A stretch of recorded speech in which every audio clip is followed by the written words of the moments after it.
All right, so command and control, tactics and tasks. Incident command uses ICS to maintain a coordinated fire attack. So we talk about coordinate, communicate, and attack. Coordinating is size up and your risk assessment. First in officers need to do that. Who do they coordinate with? Their crew and other crews. Their crews and incoming crews, right? So red hats need to talk to red hats. When red hats talk to red hats and then they've made a plan, they come up with a decision, then they need to communicate that out. They need to tell everybody what the strategy is, and then everybody goes to work. Then you go and you attack. Okay, so coordinate, do your size up, your risk assessment, communicate your assignments, and then everybody goes to work and attacks. Let's talk about views on the incident. Your strategic view, that's the overall picture, the big picture. Incident commander and safety officers operate at this level. Okay? Incident commanders do it by looking out the windshield of their car sometimes. Sometimes they might get out and take a lap. Usually doesn't occur. Safety officers do take laps. They walk around. They're looking for the hazards. They're looking for that type of stuff. But it's big picture stuff. When you assign somebody a division or a group, you're dividing up the pie and you're asking them to go and look at a smaller section of the incident. Okay, so typically on a house fire, that's going to be their division, which is from a corner of a house to the corner of a house. Okay, so that's up to about 50, 60 feet that they can look out and see. Once we bring it down to the task level, the company level, your visibility of the incident goes from about 6 feet to 0. Okay, if you're in smoky conditions or you're physically doing a task, you lose sight of that. That truck captain in that video, what did he have in his hands? Tick, right? Who was the last person to go on the roof? Truck captain. Who sounded the roof? Not the captain, right? Firefighter or engineer was out in front. Next person had the saw. Captain follows him up. So the captain's got that division, the roof. They've got the big picture of the roof. They have to maintain accountability of their people. The truck captain goes up there with that saw in their hand and then does this. What happens to their accountability for their crew? It's gone, okay?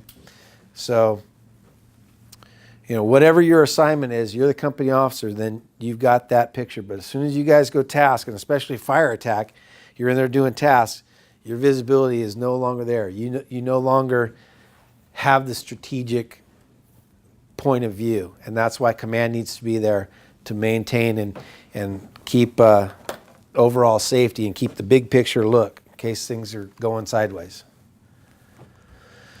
Okay, our assignments are based off of RECIO. We use this. You might have another acronym that you use. REVIS is another one. We talk a little bit about slicers in the next module, but for the most part, we use RECIO. Rescue, exposure, confinement, extinguishment, overhaul, and then you throw ventilation and salvage in there when you need it.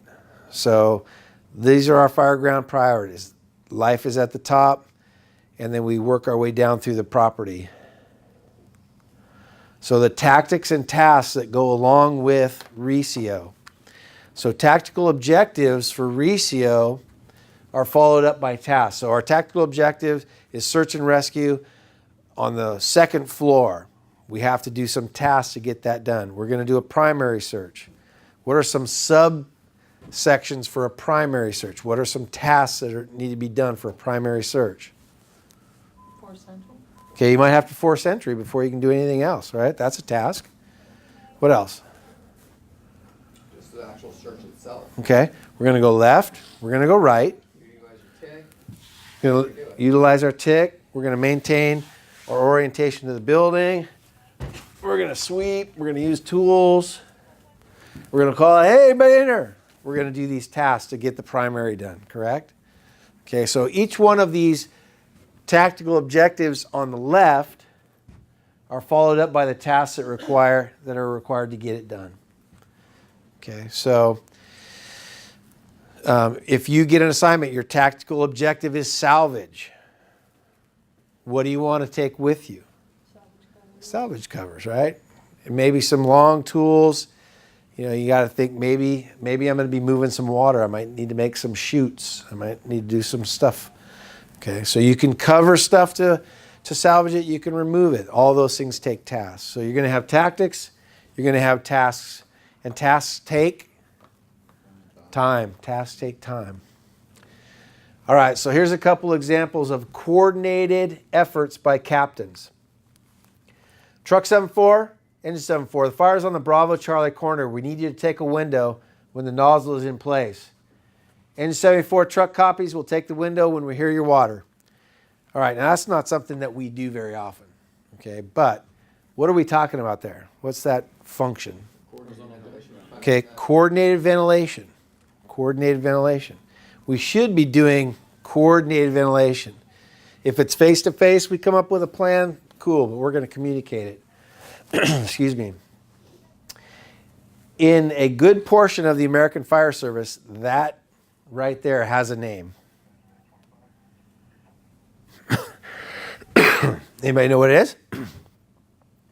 Who's this person that's going to break this window when they hear the water? Outside vent. Outside vent. Okay, it's a riding position. We have on our trucks, we have tools and saws. Those are our riding positions. They have a position called outside vent. You're sitting in that seat for the day. It's your job to break the window when the engine company gets in place. Okay, so anybody remember the NIST training in the video with a guy standing on the fire escape, waiting and waiting and waiting, and then we see a little bit of steam conversion, puffing out the window, and then he breaks that window. What did he just give the engine company? A place for the smoke to go. A flow path out for all that heated gases and stuff, right? So, we don't call it outside vent. We don't train that way. Maybe we should. Maybe we should. But that's an example of how to coordinate ventilation. Another example, Engine 72 command, perform primary search on the second floor, report primary all clear. Command Engine 72 copies, search the second floor, report primary all clear. Could you say, Command Engine 72 copies, search second floor, and report? Would I feel comfortable with that? Yeah, absolutely. Okay, so two-way communication. We first saw this after consolidation.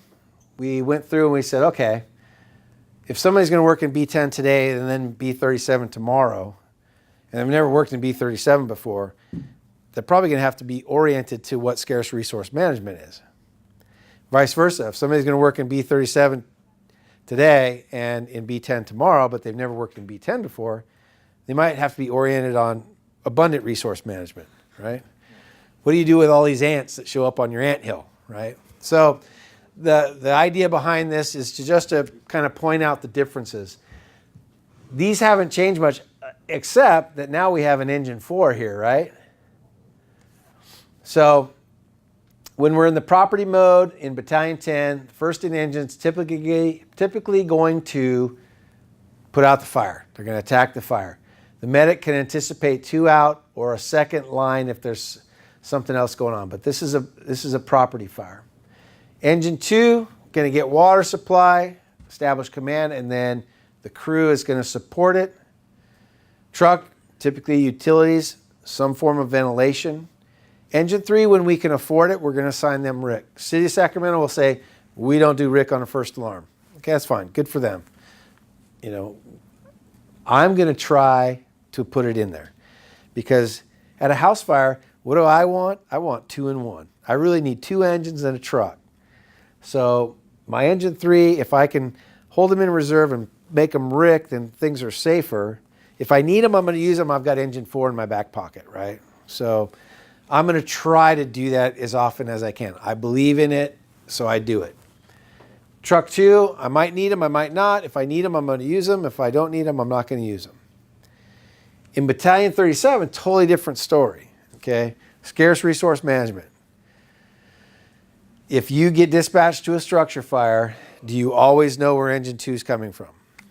No, you don't know. Could it be Woodbridge? Yes. Could it be engine 71? Absolutely, okay? So we don't know for sure, but when you show up to a property fire in Galt, you have to decide, am I going to bring my own water or am I going to go with my 750 gallons that I have on my engine and hope for the best? That's just a decision you have to make. Property fire, set up 2 out. It could be the second engine. It could be the medic unit. Somebody's got to do it. It could be nobody for a while, right? Then what do you do? Yep, you're defensive or you're transitional. You're going to hit it hard from the yard until somebody shows up. You're going to try to cool the space if you can. But for a property fire, you got to wait. Engine 2 might show up and take command, but they also might have to do truck work. Okay, somebody might have to do the truck work. This line right here represents the time between this stuff going down and the next unit's arrival. Okay, so truck is probably going to be truck 74. Next engine is going to be engine 71. Could be Woodbridge, etc. So the big thing down there is scarce resource management, figuring out your fireground priorities, and then what do you do with the companies you have. Rescue situation, a little bit different. Rescue situation in Battalion 10, the first engine is going to try to get a nozzle to the fire, do some search on the way. If you come across somebody, of course, you're going to get them out. You're going to rescue. Medic's going to support you with search. Medic's going to help you. Engine 2 is going to take command, water supply, and they might have to split and help you with rescue also. Truck should probably do truck work, but is truck work search and rescue? Yeah. Absolutely.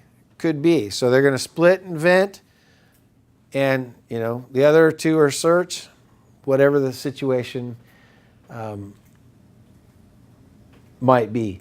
Engine 3, hey, you might want to set up a search group. If all these people are looking for somebody, you can use the captain to set up a group, or you can just throw them at the problem too. All right. Truck 2 is going to do stuff that hasn't been done yet. And engine 4, maybe Rick, maybe not. But in this situation, when you've thrown your medic unit into the fray early on for a rescue, you might think about adding a second medic right off the bat. Because if you find somebody, what are they going to need? They're going to need transport to the hospital probably. So, and are these people going to be the best one for that? They're going to be hot, sweaty, BA's on, it's more efficient to pass that patient to a medic unit that's ready to transport. So from a command level, if you're the second captain and you're taking command, you've committed your medic unit to rescue, think about adding that next medic unit. Yes? Confirmed S3, down in Galt, everybody's in quarters, 45's first in. Do you guys want Medic 46 adding themselves and just going that way, or trailing silently, adding themselves after the side? I would prefer just the assignment. Just come up on the air and say, I'm coming. Okay. I mean, scarce resource management, it doesn't make any sense to me to leave 2 people in quarters. If we get another call, we'll deal with that. We deal with the emergency that we have, so. I find too that, because we've done it sort of both ways, like, okay, follow silently. But the problem I run into with that is that now I'm having to pull everything up separate from the call. So I have to pull up a history of someone else to get the address and everything. And by that time, you're either lost your engine because you're not going code 3. Right. Technically. It's like easier just to add and then take yourself off. Just add. I mean, come up on the air and fire dispatch, add medic 46 to the structure fire in addition, Don't try to wave off the other medic or make it confusing. Say, put me on in addition. And then in terms of confirmed rescues, are you guys wanting us to dispatch a second alarm right away? Full second alarm? That's not a bad call, I mean, you can start them. They're Just because you have like an incident within an incident, right. Fire, burn, and rescue going on. Right. You have limited manpower in either battalion. Yeah, it's not gonna. Well, it would hasten the arrival of a second alarm, but it's not going to help you in the next 5 minutes. Exactly. But my experience down there, and I haven't had the big one down there. Okay, Holmes and B Shift, you guys had the big one down there.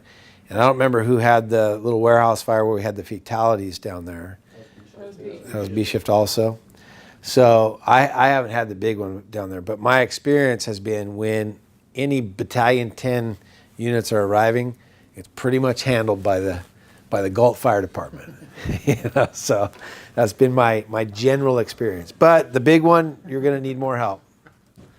Okay. All right. So again, this line represents that time it takes for the rest of the cavalry to show up. All right, what is fire ground support? You've seen that in a few slides now. IFSTA used to have books on ventilation, forcible entry, salvage and overhaul, etc. They've lumped all of those things into one book now called Fire Ground Support. So fire ground support is all of those things that support the engine company getting the first nozzle to the fire and putting the fire out. Okay, so basically, if you arrive late in the incident and the incident commander says, hey, just support the effort. Okay, what hasn't been done? Let's look at this situation and do what hasn't been done. So coordinate, communicate, attack. Don't go into the IDLH without a specific assignment. This is for subsequent arriving companies. We don't just go running in there and start banging SCBA bottles, right? We want to support the effort. We want to do fire ground support. So if they're in there working and they're making progress and they're getting low on air, then we want to put ourselves into a reserve spot. So you can be proactive on that. If you don't have that assignment, say, command, this is engine 73, we're on the alpha side. Do you want us in or do you want us to wait? Hey, why don't you wait till they come out? They're going to be out of air pretty quick. Copy that. We're standing behind the alpha side. So, we're going to try to manage a little bit better. And again, we don't want to steal somebody's line and go in and put the fire out when that wasn't the plan. I don't think we have a lot of that, but we do have a lot of situations where small fire, we get it knocked down pretty quick and everybody's in there. We had a pothouse fire a few weeks ago and it was just chaos in there. There was, I think there were 3 engines. It was. There were 3 engines in a truck inside this little house. And there were some munchies going on.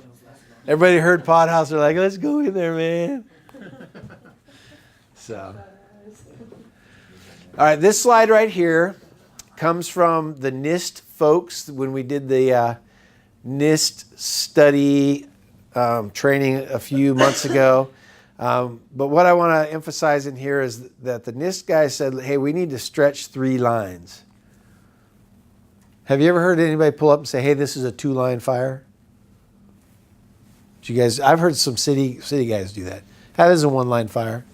This is a 2-line fire. Yeah, but East Coast thing, isn't it? Yeah, I think it is, but And the city of Sacramento. I'm going to say that every house fire every working house fire in our jurisdiction is a 3-line fire.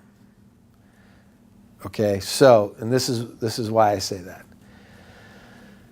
You have a working fire. Working fire to me means everybody that's on my first alarm is going to get something. They're going to go to work. Okay, and so we need. Here it is. We need an attack line, right? Okay, I think we can all agree on that. We need an attack line. If it's a property fire, do we need a 2-out line? Yes. Yes, absolutely. If it's a rescue or we've established RIC, can the 2-out line transition to either a backup or a secondary attack line? Yeah. Yes, and there is a difference. A secondary attack line is going to go to a different location than the first line and extinguish fire. What does a backup line do? Backs up the first line. A backup line is the second line of a residential structure fire and is primarily used initially as a 2-out line. So the second line is primarily pulled because of 2-out. If a rescue exists or if we establish RIC, that second line can now transition to the backup line. Primary function of a backup line is to protect egress of the attack company. Okay, that does not mean get in there behind the attack company, push them out of the way, and advance your backup line beyond them and put the fire out, right? So as a backup line, you are backing them up. You're helping them push their hose. You're bringing your nozzle with you. You're watching their egress. You're looking overhead. You're protecting them. You assist them in getting their objective done. If they need you to come up and put out fire, they're going to call you. Come on up, bring that nozzle. If they need more volume, okay? But primarily, your function is to back them up, protect their egress. If they go upstairs, it's very important too. So you help them get their hose upstairs, and then you get up to the landing, and then you're gonna hold that position for them, okay? So you're watching overhead. You're making sure that they're not being overwhelmed by heat and they're going to get run out of there. If there's rescue operations that kick in or happen, that line can be used anywhere for any function, okay? But primarily, the second line is a backup line. Now we've put Rick in place. Hey, 2 out. Go on in and back them up. Okay, cool. What is Rick standing there with now? They got tools. Should they have a line? It's probably a good practice. So that's where the third line comes in. Okay, so I'm going to say every working house fire is a 3-line fire, just for that reason right there. Now, can we have 4 lines down? Can we have 5 lines down? Absolutely. But if we have 1 line down, and that's all we have, that should be an indicator that we need to do a little bit more work here. Okay. All right. Let's talk about this real quick. Some people interpreted assigning the first 4 as a mandate. You shall always assign the first 4. Okay, and if you got that message from me, I apologize for that. That's not the intent. Assigning the first 4 is a tool for you to get the first 2 engines, the truck and the medic, all on the same page and heading in the right direction. Our old alarm levels used to be what we call a 2-in-1. 2 engines and a truck. That's all we used to get. 2-in-1 with a medic unit. Okay?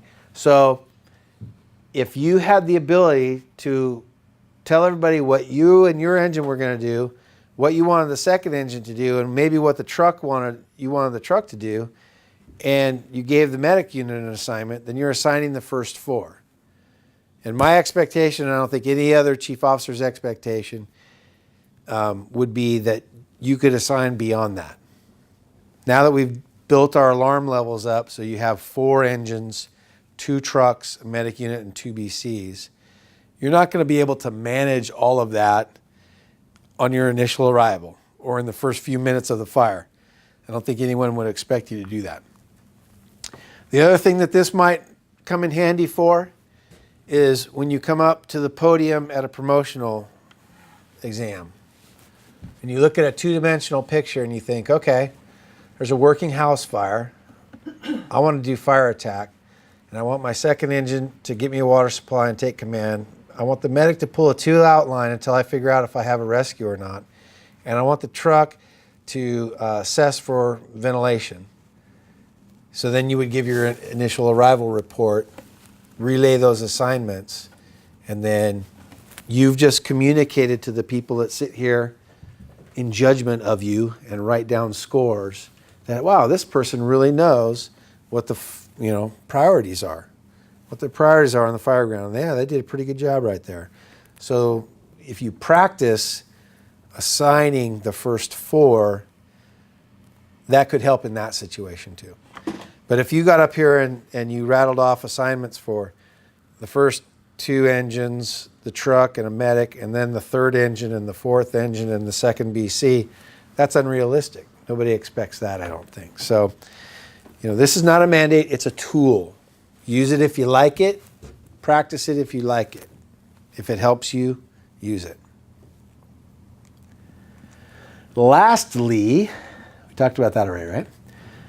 Lastly, let's talk about fire attack. If you remember back in the day, when we first did this training, Metro Fire was practicing with a concept where the second arriving captain that took command, when relieved by a battalion chief, would leave the cab of the engine, grab their clipboard, and go over to the alpha side of the house and take up the interior division. They were now responsible. It was their plan. They initiated it. They know where everyone is. They know what's going on. They're going to finish the job as the Interior Division. Some chiefs in the county said, well, that's kind of crazy. That's a one-to-one report. Command directly to one division, and then that division has everything else inside there. So there was a little bit of controversy, and what came out of it was what we now have as our residential structure fire SOG. Okay. How the Cosumnes Fire Department dealt with that is I brought the information. Chief McLean said, here's what Metro's doing. How do you want to train our people to interface with that? He said, well, let's do this. The second engine captain that goes inside the house is now the fire attack group supervisor. So we said that we were going to have the second captain that stepped into the Ideal 8s would now be the fire attack group supervisor in charge of all of the fire attack operations inside the building. Has anybody used it? I never have. I think only Okay. the training we talked about it. Okay, we've talked about it, right? Metro uses it. I mean, that new terminology. I know they teach it. Do they? That way now. Well, the county SOG basically says that no matter what the tactical objective is of the unit on a first alarm, we're going to call them by their unit identifier. So we've pulled the fire attack group slide out of this presentation, and this one was in there before, but I've modified it a little bit to say what fire attack is. So fire attack is a task level operation that requires hands-on work and supervision from the first two captain. Because this is a task, we can use this term to describe the initial actions of the first two company. From this point, the captain will respond to his or her engine designator. So for example, Engine 71 is initiating fire attack. Okay, so when Engine 71 initiates fire attack, that's their tactical objective, to put the fire out, and they're going to go inside and they're going to attack the fire. But we will call them Engine 71, and they will respond to Engine 71. So that's a change. So two changes in this presentation from the last time we did it. One is we're introducing the idea of a tactical pause, giving the first in officer a little bit of time to figure out strategy and declare that on the radio. And then we're all going to show up on a first alarm. And I've had no trouble managing a first alarm, even the size that it is, without dividing it into divisions and groups. I have made divisions before, and if the situation is right, I do, but it's not necessarily a requirement. And if you go in the front door, your tactical objective is to put out the fire, you're taking fire attack, and I'm going to call you who you are. Now, I've slipped up and said, fire attack command. Okay, so it happens, but look at the county SOG and see what it says about this on residential structure fires, okay? Talked about backup line, and now it's the end.